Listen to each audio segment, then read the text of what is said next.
Je vais passer la parole pour la conclusion d'abord au ministre Konaté et puis au professeur Jean-François Kondji. Juste après, on passera au rituel de dédicace de l'ouvrage, du cocktail, juste après. On fera en tout cas très vite, on est fatigué. Merci, monsieur le ministre. Merci beaucoup Jean-Baptiste. Je pense qu'on va se donner 3 minutes chacun pour avoir l'occasion de lever très vite et très rapidement le camp et pour nous retrouver donc dans une autre cérémonie qui est celle de dédicace de cet ouvrage qui a été écrit donc à l'occasion de ce colloque. Je voudrais particulièrement me réjouir, moi, d'avoir passé toute cette journée avec vous, au contact d'un certain nombre de gens qui sont aujourd'hui en possession d'un certain nombre d'informations dont l'étalement a été d'un grand apport ici, pour nos savoirs à nous, pour nos connaissances et enfin pour toute cette expérience que nous pouvons acquérir à l'occasion d'un colloque comme celui-ci. N'oubliez pas que nous sommes d'abord le 10 décembre, qui est une journée extraordinaire pour tout ce qui concerne les défenseurs des droits de l'homme. Deuxièmement, vous avez entendu tout à l'heure le secrétaire général adjoint des Nations Unies s'adresser à vous et vous indique comment et dans quelle mesure la Grèce, berceau de la démocratie, a pu se retrouver une époque de son évolution dans des situations qui sont aussi celles d'un certain nombre d'États aujourd'hui. Les situations acquises ne sont jamais définitives. Le droit, le combat du droit, la justice et l'effectivité de la justice sont des combats permanents sur lesquels il ne faut jamais se départir. S'il y a une institution à laquelle nous avons tous les mêmes rapports, c'est bien la justice. C'est cette institution qui est là pour constater les fautes, mettre en place les mécanismes qui sont nécessaires pour entrer en situation de désigner le responsable, éventuellement de mettre en place toute la problématique de l'indemnisation des victimes, de l'indemnisation de la réparation des préjudices. C'est pour cette raison qu'il faut faire extrêmement attention à cette doctrine africaine qui consiste à envisager, à réfléchir une autre justice que celle de l'universalité, y compris la justice transitionnelle, pour éviter de montrer du doigt celui qui est à l'origine du drame dans nos villages, du drame dans nos communautés et du drame dans notre environnement. La justice pénale internationale a cet avantage que la responsabilité est d'abord personnelle et individuelle avant d'être collective. La faute, lorsqu'elle est commise, doit avoir pour objectif essentiel du point de vue de la justice de pointer du doigt celui qui est responsable, de le mettre en cause et de lui demander réparation, quitte à ce que d'autres mécanismes puissent éventuellement amener à absoudre la situation de la condamnation. La CPI aujourd'hui est utile jusqu'à preuve du contraire. Chère madame, je voudrais vous rassurer que je suis un adepte, un fervent adepte de la Cour pénale internationale.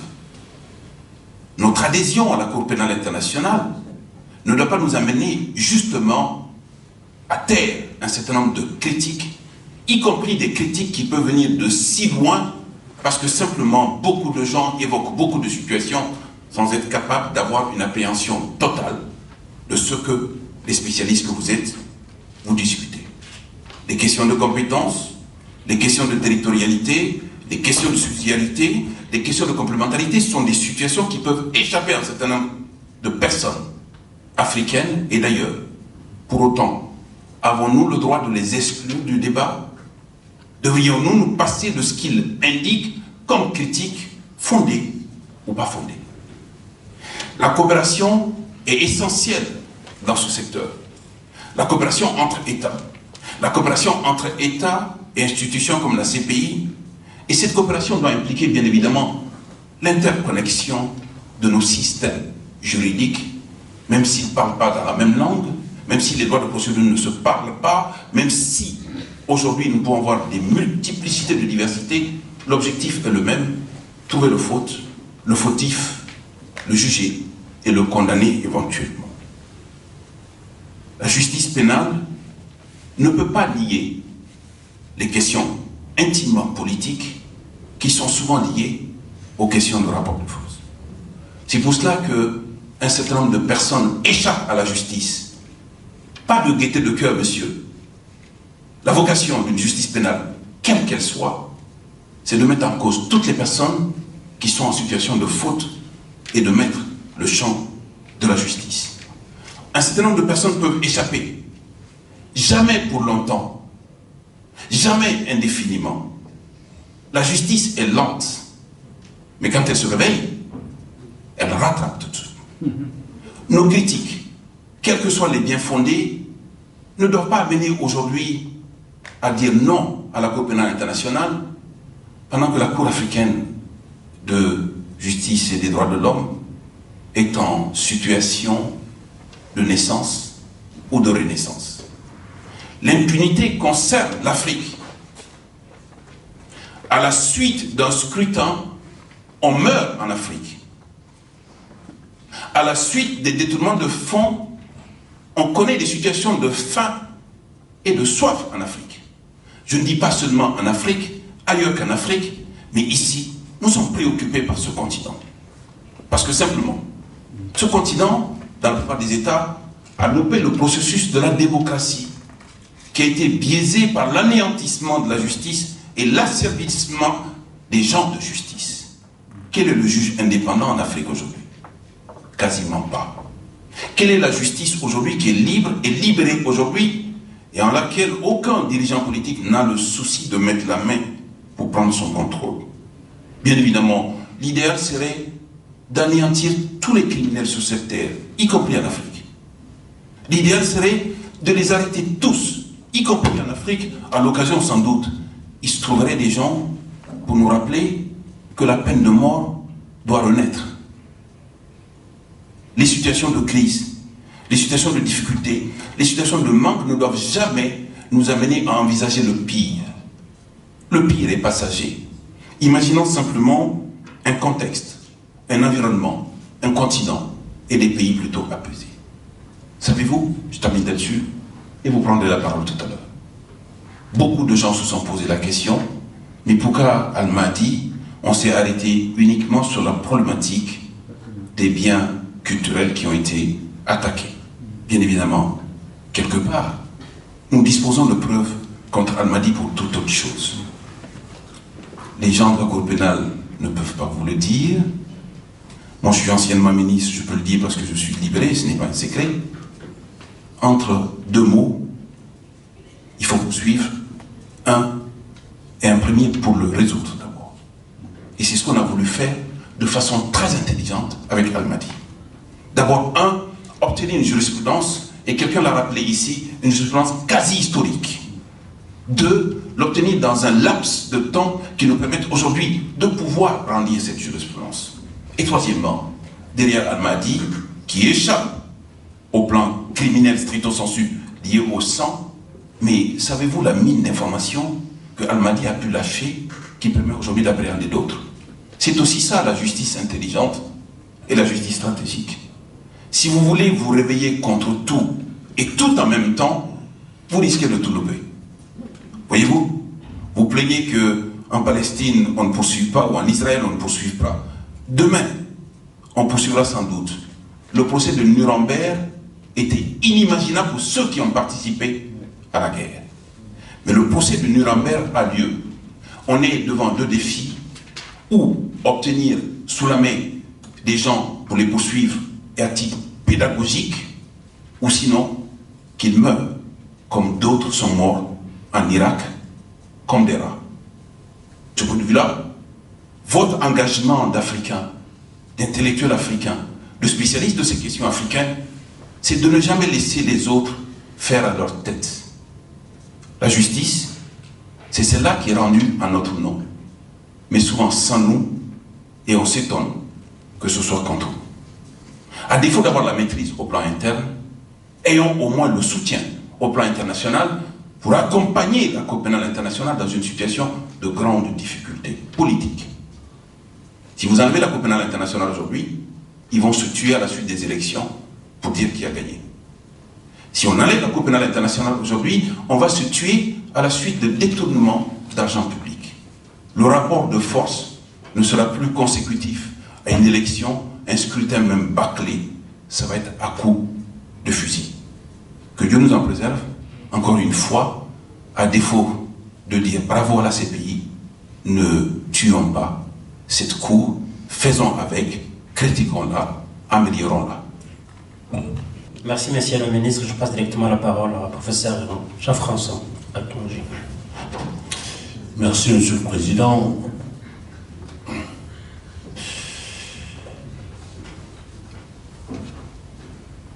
Elle a 60 ans et elle représente une figure de la justice criminelle, de la justice pénale. Et je veux parler de la Cour pénale internationale.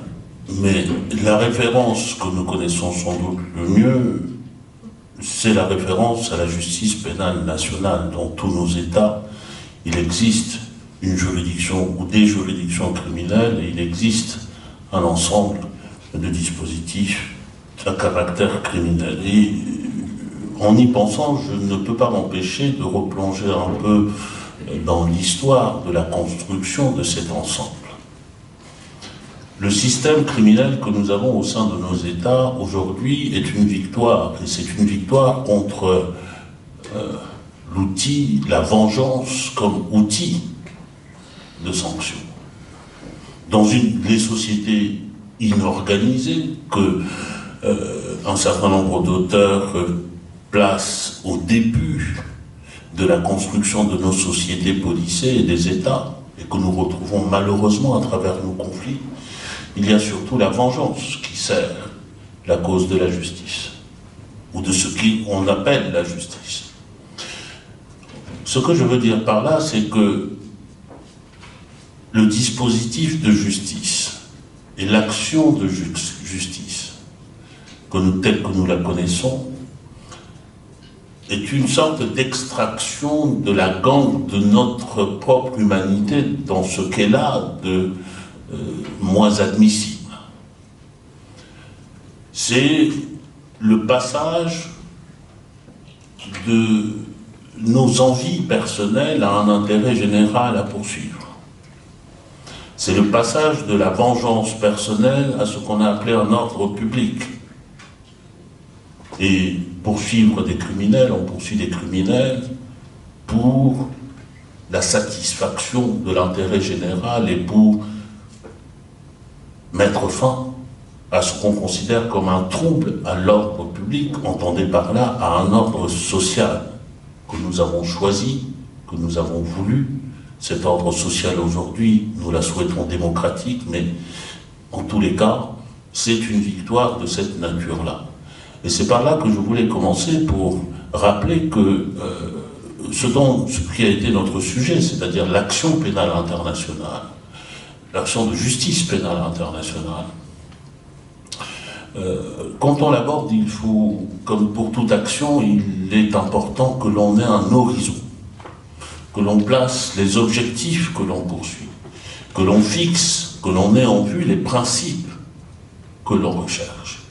Or, précisément, le propre de cette justice pénale, internationale pénale dont nous sommes en train de parler, c'est d'avoir brisé aussi, d'avoir marqué un deuxième progrès de notre humanité, un deuxième progrès plutôt de nos sociétés. C'est le passage de ce cercle fermé étatique, de cet ordre public étatique vers l'humanité. Lorsque le procureur, dans ses actes, vise par exemple l'incrimination de crimes contre l'humanité, l'objectif est de poursuivre une personne pour avoir porté atteinte à quelque chose qui relève de notre commune appartenance. La justice internationale pénale, ai-je envie de dire, c'est la justice pour l'humanité, et c'est ceci l'horizon. Je le rappelle ici, bien que nous ayons parlé essentiellement d'Afrique, et surtout parce que nous parlons essentiellement d'Afrique, pour dire que la justice pénale en Afrique doit sortir de l'enfermement dans lequel un certain nombre d'esprits veulent la cantonner. C'est une justice par essence de l'universel, parce que, me semble-t-il, la dignité n'a pas de frontières, n'a pas de nationalité, n'a pas de continent. Et c'est un enjeu essentiel de la justice pénale internationale. Parce que les droits qui sont mis en cause, et qui doivent avoir été mis en cause de façon massive pour aller devant la justice pénale internationale, ne sont pas seulement des droits qui appartiennent à un continent, à un hémisphère. Les États africains, comme je le dis assez souvent, la liberté, la dignité, les droits, c'est le bien de toute humanité. Et donc, nous devons avoir cela présent à l'esprit, et les discussions que nous avons eues aujourd'hui m'ont poussé à rappeler ce principe essentiel. Notre horizon, l'horizon de la justice pénale internationale, c'est le rétablissement ou le rappel de notre commune humanité dans ce qu'elle a de revendications de dignité, de revendications peut-être de liberté, de revendications d'un certain nombre de droits. Et il n'y a pas à avoir peur, il n'y a pas, en tant qu'Africain, à avoir un complexe de se jeter dans l'arène de l'universel pour discuter avec les autres de ce qui pourrait être la réponse à cela. Et d'ailleurs, quand j'entends souvent il vaudrait mieux qu'on revienne sur le continent africain avec des institutions africaines, avec des Africains qui jugent, moi je considère que c'est un échec. C'est un échec parce que nous abdiquons devant ce qui devrait être notre défi ensemble, c'est de nous projeter dans l'espace international, dans le cadre de ce dialogue entre les cultures, y compris les cultures juridiques, et de penser que les institutions, les idées, les institutions et éventuellement les processus que nous défendons, qui sont les nôtres, valent aussi d'être universalisés. Et que nous pouvons repousser ces frontières-là. Pourquoi nous renfermer dans des frontières? À partir du moment où on a fixé cet horizon-là, évidemment, pour le reste, il faut les moyens d'avancer.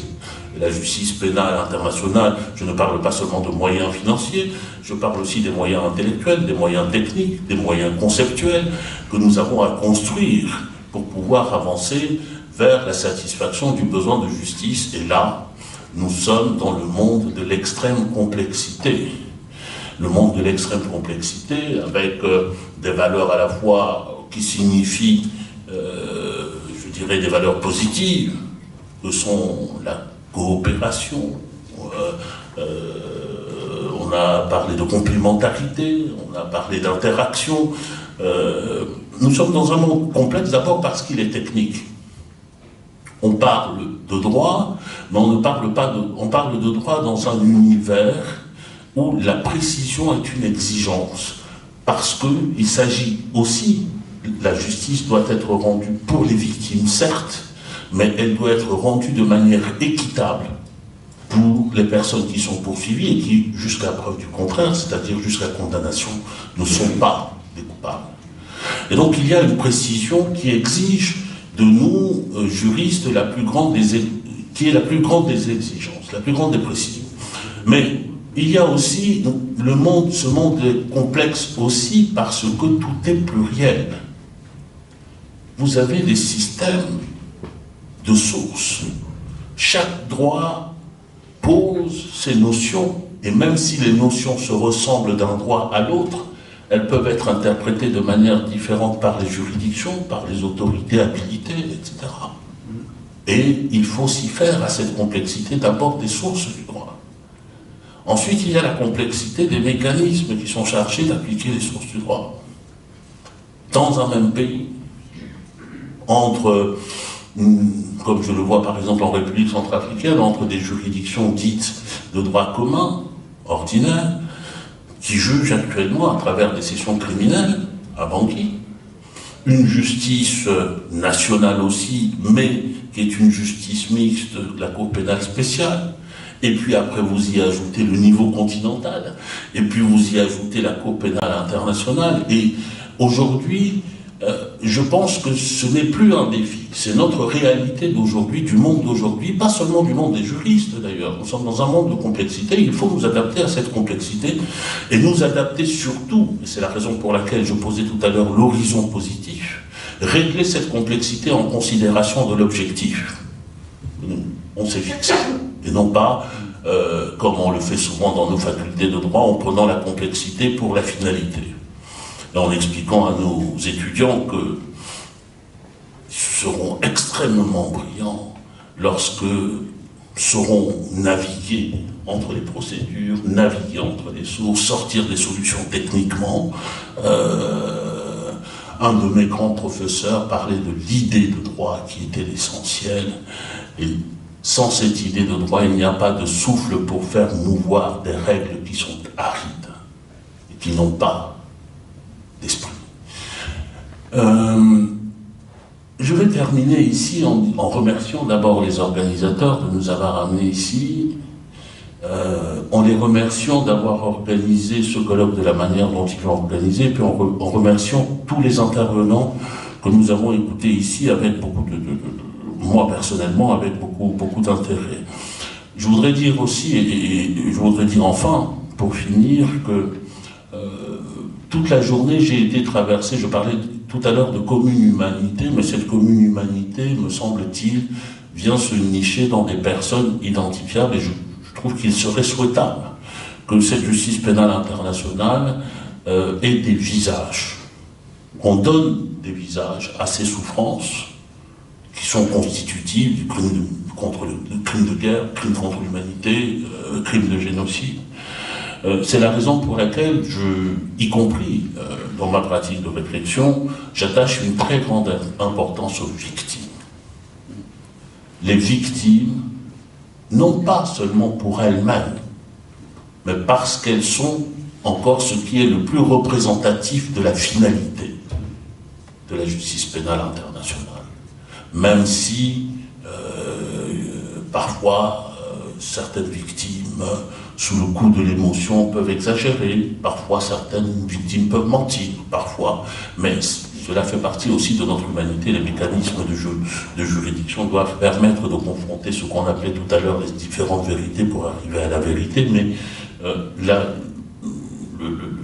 l'exigence première, me semble-t-il, à ces 60 ans, c'est de souhaiter que la justice internationale pénale ne perde pas son âme dans des abstractions, dans des considérations de politique générale, dans des considérations de géostratégie, ou alors que lorsque on a été de salon en salon, en trinquant avec des personnes parfois peu recommandables, ou avec des gens même de très bien, qu'on se souvienne toujours à la sortie que l'on est là d'abord pour les victimes. Et s'agissant du continent africain, de notre continent, c'est sans doute le continent dans lequel on invente le plus de solutions pour s'abstraire de la vraie souffrance, pour éviter de parler des vraies victimes, pour les mettre en dehors de la salle de banquet. Je parle du banquet de la justice naturellement. Ce sera notre devoir de citoyen à chacun d'essayer d'y pourvoir. Je vous remercie. Je remercie tout le monde d'avoir passé toute la journée en suivant ce très bel colloque le 10 décembre cette année, qui a été très marqué par beaucoup de discours, en tout cas encourageants.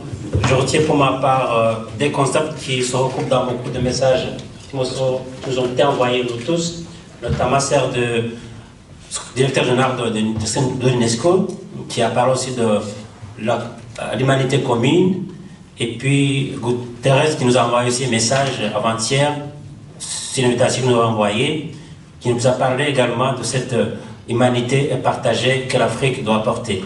Je ne vais pas être très long, on va passer directement au cocktail et on fera une petite cérémonie de dédicace de l'ouvrage que la procureur de la CPI a bien daigné de préfacer, et on lit un petit message par notre cher confrère Mabanga Gisla et notre cher professeur qui est derrière.